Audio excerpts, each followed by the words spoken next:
like to make a comment which could seem to be a provocative one, but it is not.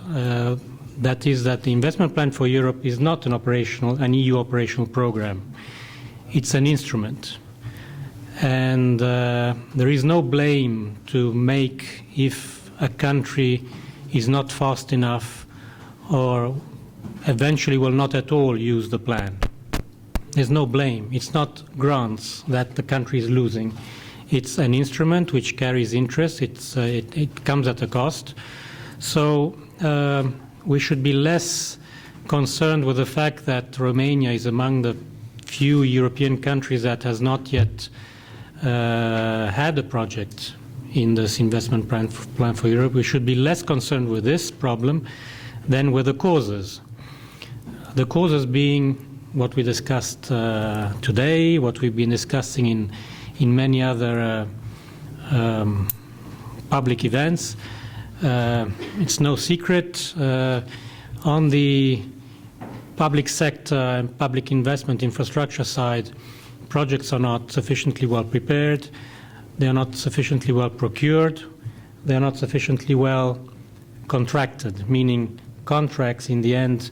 I mean, we have problems, technical problems throughout the cycle, meaning that the implementation of the project is a very difficult process because of claims that emerge, because of unclear contracts and variation orders which come from the fact that the technical specifications of the project were not sufficiently well appraised during the preparation phase, problems with the authorities in terms of wrong procurement or insufficient permitting or incomplete environmental compliance checks, things like that.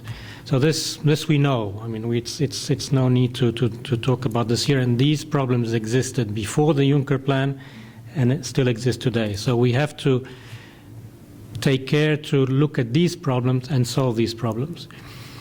On the private sector side, when it comes to SMEs, Romanian SMEs, my feeling, my belief is that the sector suffers from its own problem, which is the weak entrepreneurship which this country has. In some sectors, this is being completely overcome. There are some very, very clever, even very young entrepreneurs in some sectors like IT, which are becoming very, very, very successful. But the recent history of this country is such that, I mean, it's a difficult situation for entrepreneurship to blossom. So it is very interesting what is happening right now with the present administration, which is really focusing on improving the business climate. Is really taking care of the preoccupations of entrepreneurs, fiscal constraints, fiscal problems, and regulations which change, and all these things. So, again, this is another aspect which undermines investments from SMEs, whether under the Investment Plan for Europe or any other financing facility. The Investment Plan for Europe is a very difficult, as been clear from the words of especially my own colleagues that have been speaking today, because we are the ones that not only have to describe how much money is flowing into the European economy, but we are the ones who have to implement it. So we are the ones who are facing the difficulties, who are talking to the people and find out that all the technical operational constraints we have in putting this program in place. It's very ambitious.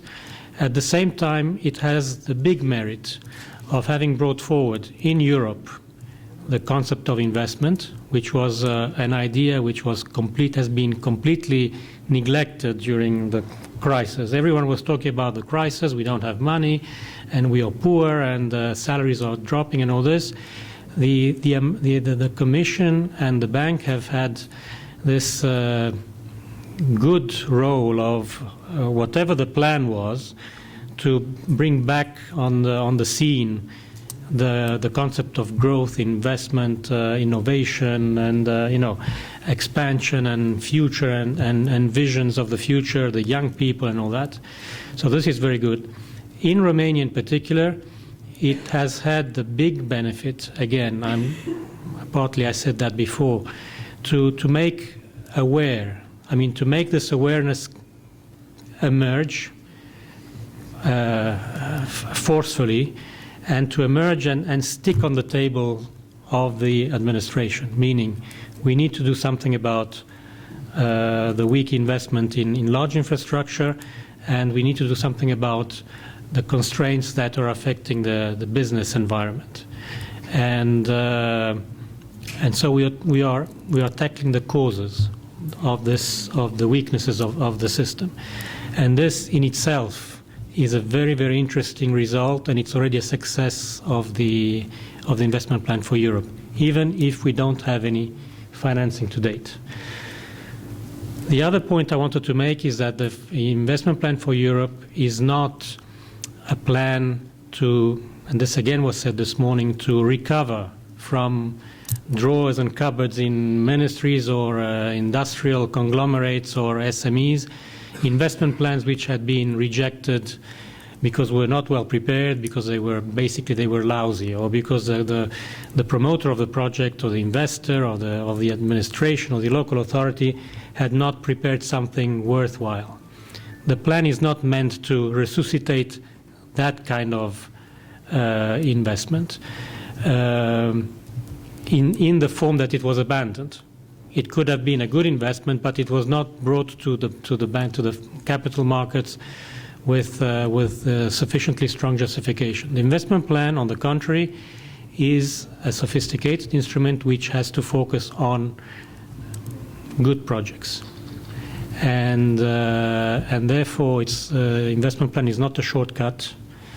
It's, on the contrary, a means to do better what has not done sufficiently well in the past.